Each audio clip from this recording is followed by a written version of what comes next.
Bayangkan sebuah negara yang masih mempertahankan sistem kerajaan, tetapi di saat yang sama menetapkan diri mereka sebagai negara demokrasi modern. Pertanyaannya, bagaimanakah mungkin kekuasaan raja dapat berjalan secara seimbang dengan prinsip kedaulatan rakyat? Inilah yang kita temukan dalam sistem ketatanegaraan Malaysia. Negara ini tidak hanya menarik untuk kita kaji dari secara bentuk yakni negara federal, tetapi juga karena mengadopsi sistem monarki. Di mana negara Malaysia itu dididik oleh garis keturunan tunggal melalui mekanisme pemilihan di antara para sultan atau yang kita sebut dengan yang dikatakan. Namun di sini letak persoalan konstitusional yang menarik untuk kita kaji. Apakah sistem ini benar-benar mencerminkan pemisahan kekuasaan ideal atau justru menunjukkan adanya dominasi eksekutif dalam sistem parlementer dari negara tersebut? Halo, selamat datang di Konstitusi dan Negara. Melalui presentasi kali ini kami dari kelompok 2 dengan anggota saya Ina Fadila Sali dengan yang 2319 dan yang 34. Saya Saya di ya dengan yang 2319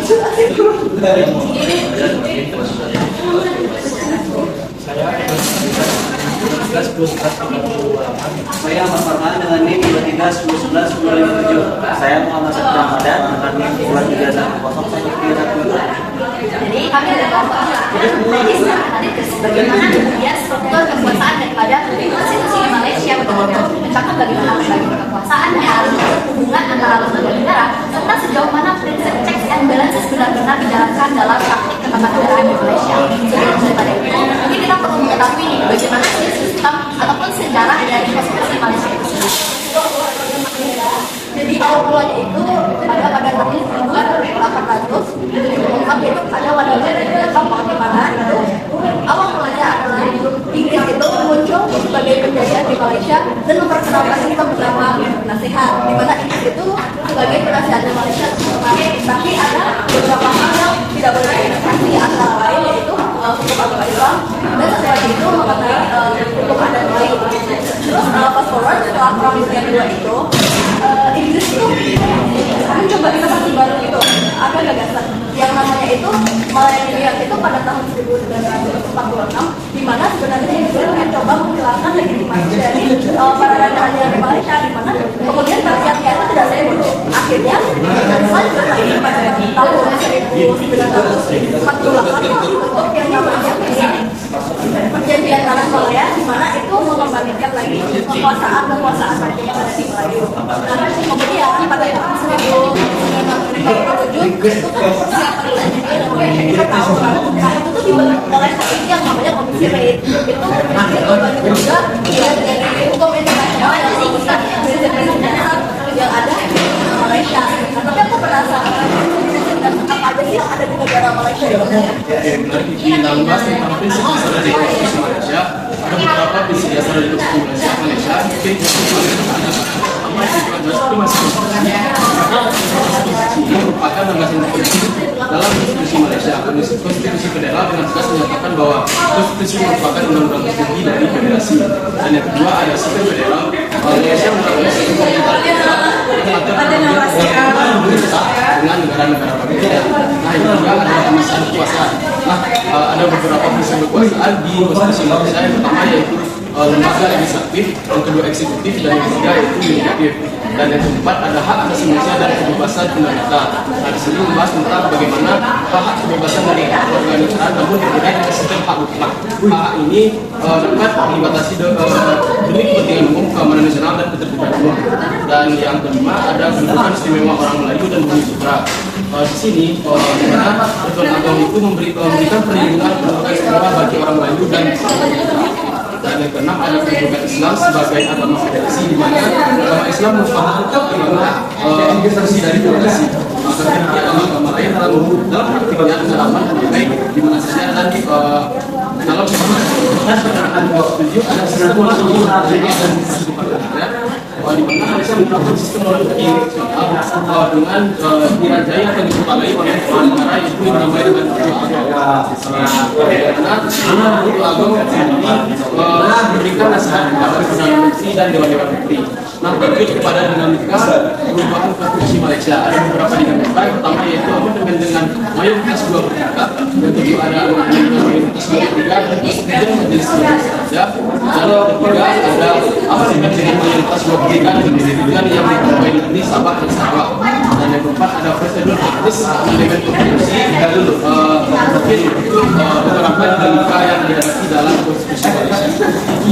Kita bisa simpulkan bahwa dalam sistem ketatanegaraan di Malaysia itu mereka walaupun ada raja, mereka tetap menganut sistem supremasi konstitusi, di mana raja dan perdana menteri yang di sana tetap mengacu pada konstitusi.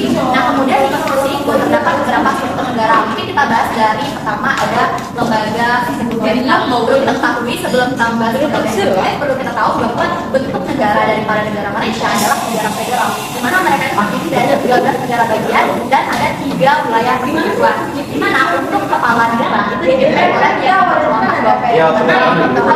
dipilih oleh 9 sultan muslim wilayah. Berarti dari 13 wilayah negara bagian hanya 9 yang memilih yang diperkuat.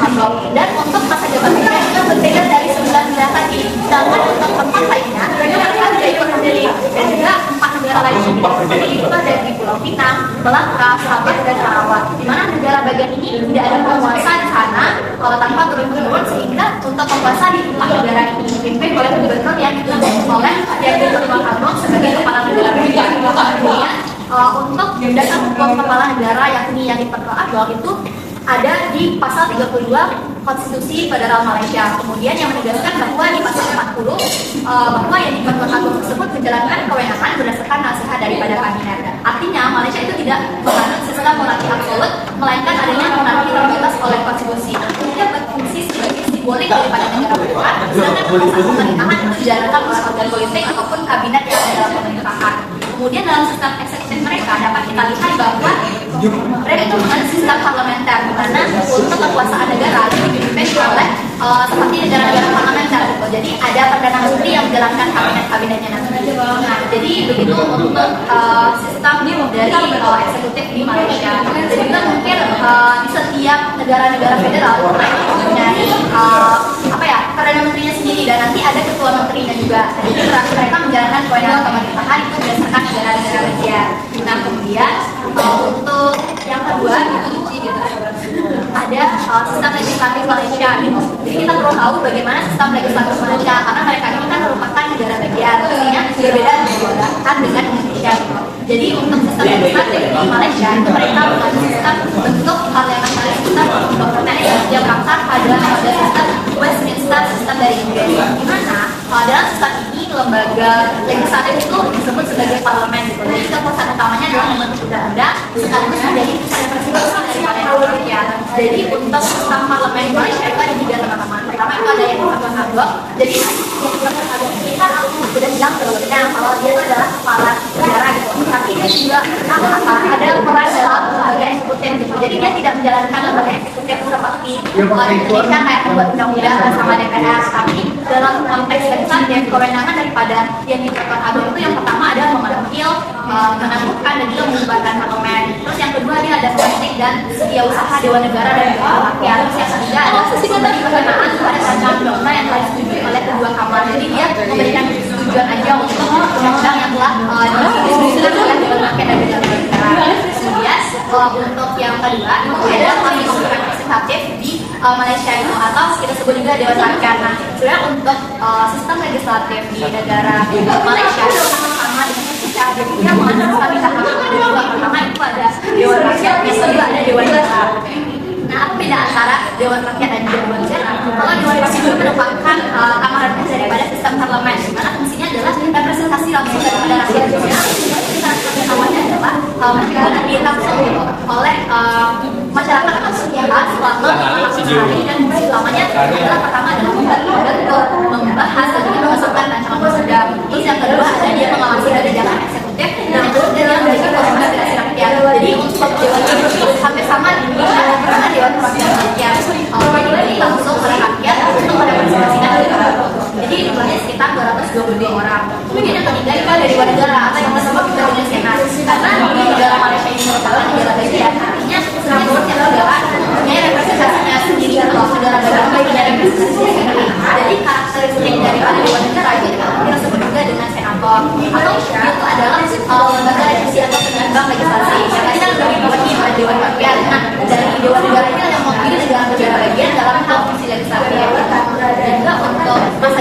daripada dua negara ini yakni adalah sederhana dan dapat dikatakan kembali rasanya itu sangat sesuai dengan vokasi. Jadi fungsi utama daripada dua negara adalah tiga. Yang pertama adalah meningkatkan kebersamaan dan undang yang telah disepakati pada dua negara yang telah menunjukkan kepentingan hukum dan berjalan secara subjektif. Yang ketiga adalah menjadi mekanisme checks and balances dalam proses legislasi. Jadi artinya untuk Malaysia dan juga Indonesia sama-sama mempunyai dua sistem sistem bicameral gitu. Bedanya kalau misalnya di Indonesia itu namanya DPR, sedangkan kalau di Malaysia itu DPR.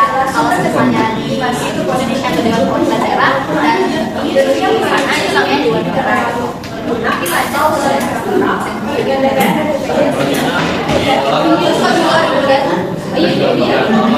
biasa. Tadi bahasnya ada indikatif dan kalau Malaysia ini memiliki dalam negara kekuatan kehakiman di Malaysia ini dijalankan oleh lembaga peradilan terdiri dari Mahkamah Persatuan, Mahkamah Rayuan dan Mahkamah Konstitusi. Mahkamah Persatuan merupakan lembaga peradilan tinggi di Malaysia yang memiliki kewenangan untuk mengadili perkara banding dari Mahkamah Rayuan. Lembaga ini berperan sebagai untuk memastikan bahwa berlaku tidak bertentangan dengan perkembangan di bawah itu terdapat Mahkamah Rayuan yang berfungsi sebagai pengadilan tidak banding yang bagi putusan Mahkamah Tinggi selama ini berperan dalam tinjau kembali guna mencari keadilan dari konsistensi dan penerapan hukum. Dan selanjutnya itu ada Mahkamah Tinggi memiliki kewenangan untuk mengadili perkara-perkara yang sangat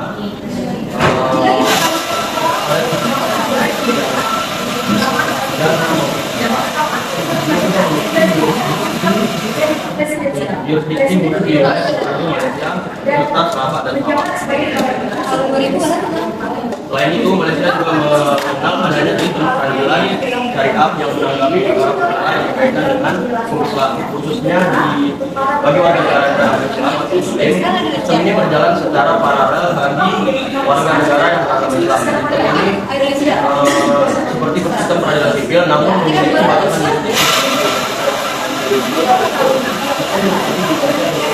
menjaga kepastian hukum, melindungi hak-hak warga negara serta menciptakan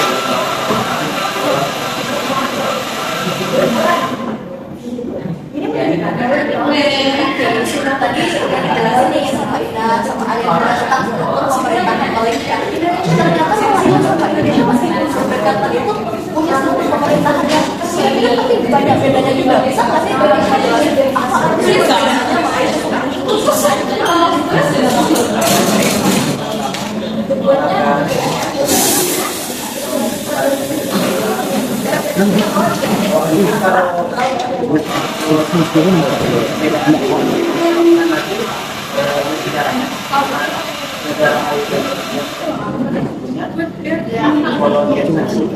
negara bertanya raya Indonesia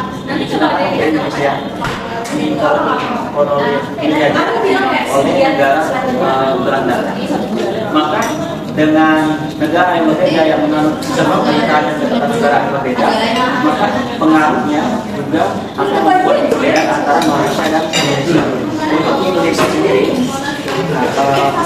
Indonesia itu menganut sistem presidensial yang lebih, dengan model single eksekutif. Artinya seluruh kekuasaan eksekutif terpusat pada presiden tanpa adanya pembagian peran seperti dalam sistem parlementer di Malaysia. Berdasarkan Undang-Undang 1945, presiden tidak hanya berfungsi sebagai kepala negara, tetapi juga sekaligus berfungsi sebagai kepala pemerintah. Dengan posisi ini, presiden menjadi pusat pengambilan kebijakan nasional dan pengendali jalannya pemerintahan sehari-hari. Presiden dipilih langsung oleh rakyat melalui pemilihan umum atau pemilu, sehingga memiliki legitimasi politik yang kuat dan mandiri, tidak tergantung pada lembaga legislatif. Dalam menjalankan kekuasaannya, presiden memiliki kewenangan yang strategis, seperti mengangkat dan memberhentikan para menterinya, para menteri kabinet, serta menetapkan kebijakan pemerintahan, serta menjalankan fungsi-fungsi administratif negara. Sedangkan para menteri yang terpilih presiden berperan sebagai pembantu presiden dan bertanggung jawab langsung kepada presiden, bukan kepada legislatif atau DPR. Ini menunjukkan bahwa struktur eksekutif di Indonesia itu bersifatnya hierarkis dan terpusat.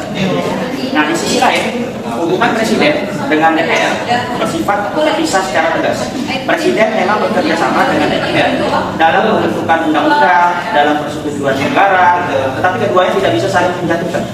DPR tidak memiliki kewenangan oleh konstitusi untuk menjatuhkan presiden melalui mekanisme politik seperti mosi tidak percaya yang ada pada mekanisme di Malaysia. Lalu untuk pemberhentian presiden sendiri hanya dapat dilakukan melalui mekanisme yang sangat ketat, yaitu pengaduan impeachment, yang harus didasari kepada pelanggaran hukum yang diperbuat oleh presiden. Nah, seperti apa? Korupsi, pengkhianatan terhadap negara, atau pidana serius lainnya. Proses ini juga akan melibatkan pengujian oleh lembaga yudikatif seperti Mahkamah Konstitusi sebelum akhirnya dianggap keputusan oleh MPR.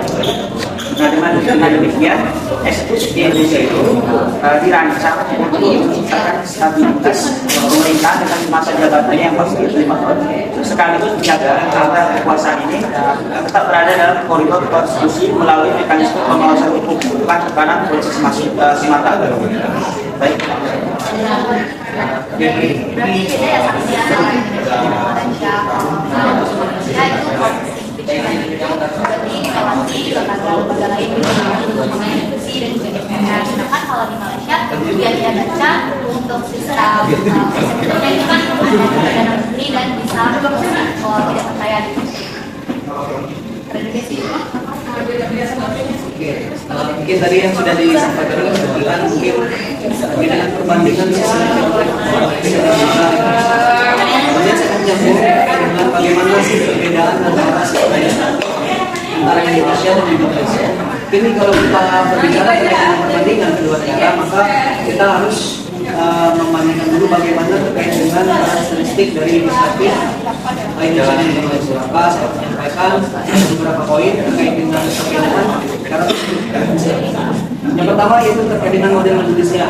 Di parlemen Malaysia, mereka memiliki sistem yang kuat yang mana ada legislatifnya yang memiliki yang pertama itu adalah Dewan Rakyat dan Dewan Negara.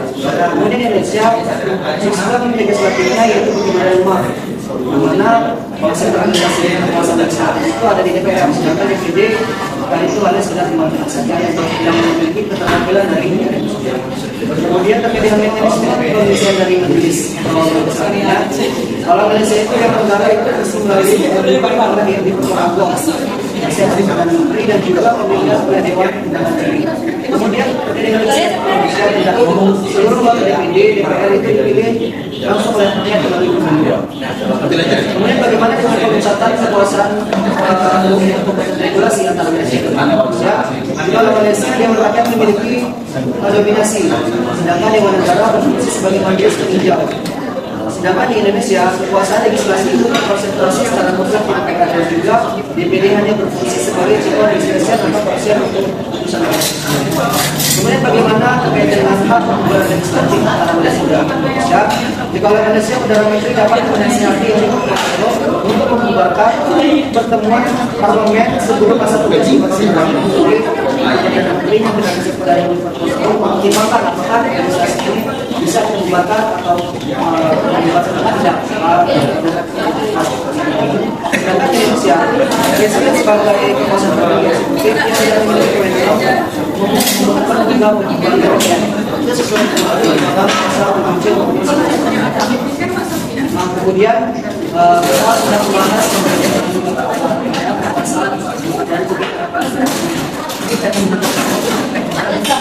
perbedaan sistem hukum antara Indonesia dan Malaysia. Yang pertama, kalau Malaysia itu bersifat pulau, sistem pendarusan presiden dari kekuasaan Inggris.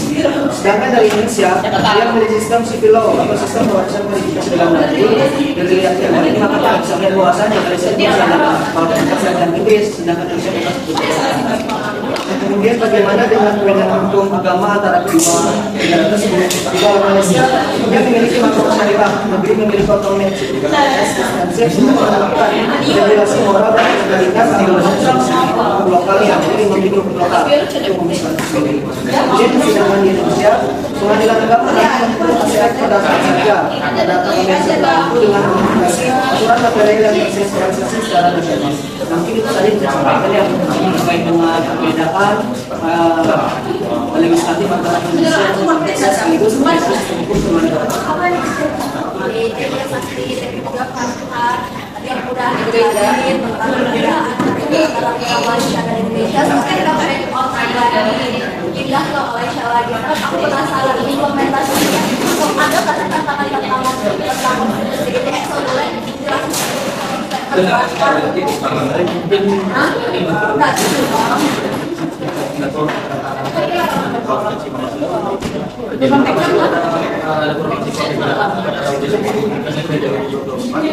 Dimana undang-undang konstitusi itu menegaskan bahwa kewarganegaraan bagi anak yang jadi dari warga negara Malaysia. Kemudian Indonesia mulai berkewarganegaraan negara yang tanpa kewarganegaraan. Hal ini memiliki makna implementatif dan mendorong kesetaraan gender atas isu kekerasan menunjukkan responsif terhadap hal serta menunjukkan organisasi manusia bergerak ke arah Indonesia sosial. Dan yang kedua itu ada Indonesia dalam selain perubahan formal, terdapat lagi juga terjadi melalui pusat pengadilan. Peran ini juga dilakukan oleh Federal Malaysia melalui pusat polisi Indonesia. Dan pengadilan telah berkontribusi dalam menegakkan prinsip secara komprehensif, terutama dalam beberapa prinsip perlindungan hak asasi manusia dan pembatasan kekerasan efektif. Mungkin fenomena ini juga menunjukkan adanya kecenderungan living constitution di mana konstitusi berkembang dari dan yang berasal itu ada dinamika pada rezim antara Sabah dan Sarawak. Dinamika federalisme ini kembali berposisi perubahan konstitusi dan di mana terutama dalam beberapa antara dan negara bagian seperti Sabah dan Sarawak. Dan selain otonomi yang lebih besar dari negara tersebut bahwa perubahan itu juga menjadi instrumen serta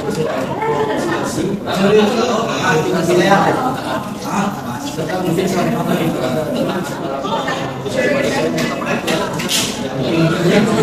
perubahan mayoritas jadi tempatan utama dalam proses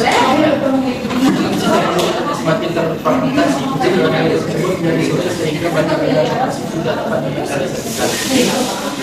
Yang kedua, yaitu ada dinamika politik dari partai dan koalisi yang tidak stabil untuk sulit proses keputusan. Perbedaan ini antara partai seringkali yang sosial yang menimbulkan perubahan konstitusi. Yang kedua itu adalah proses prosedural yang melibatkan berbagai pihak majelis raja dan pemerintah seperti negara bagian yang menyebabkan proses perubahan ini menjadi panjang dan kompleks dan kondisi ini meningkatkan risiko terjadinya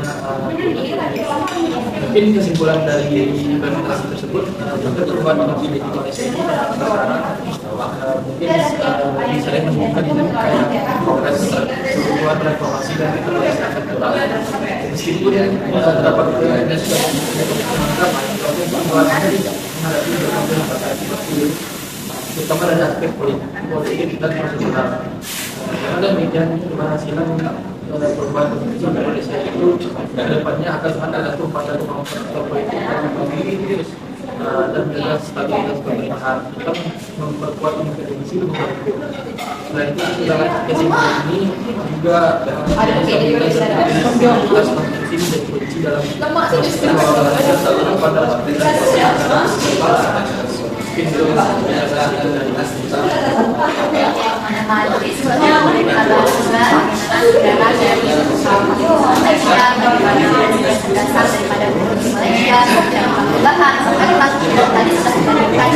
bagaimana struktur pemerintahan eksekutif, legislatif dan yudikatif yang ada di Malaysia dan juga di Indonesia.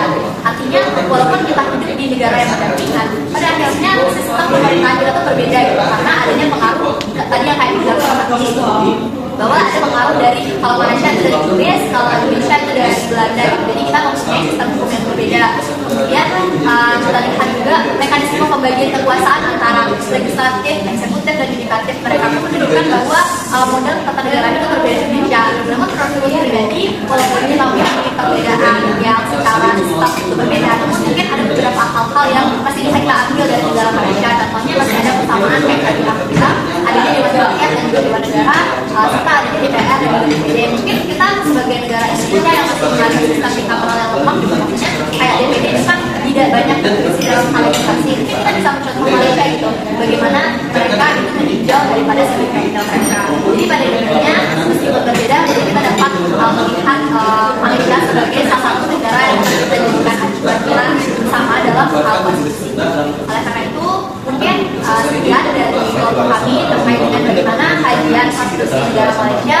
Aku Ida Fajlasari mengucapkan terima kasih banyak. Assalamualaikum warahmatullahi wabarakatuh.